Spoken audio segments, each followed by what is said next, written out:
بسم اللہ الرحمن الرحیم۔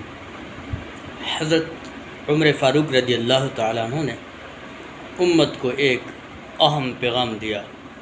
حضرت عمر رضی اللہ تعالیٰ عنہ نے ایک مرتبہ حجر اسود کو بوسہ دیتے ہوئے فرمایا کہ اے حجر اسود، میں جانتا ہوں کہ تو پتھر ہے، نہ نفع دے سکتا ہے اور نہ نقصان دے سکتا ہے۔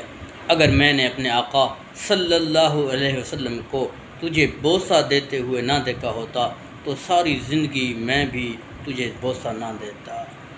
آج اگر حضرت عمر فاروق رضی اللہ تعالی عنہ حجر اسود کو بوسہ دے رہے ہیں تو وہ مدنی کریم آقا علیہ السلام کی سنت کو پر عمل کر رہے ہیں، اور قیامت تک جو مسلمان حجر اسود کو بوسہ دیتے آ رہے ہیں وہ سنت مصطفیٰ صلی اللہ علیہ وسلم کو ادا کرتے آ رہے ہیں۔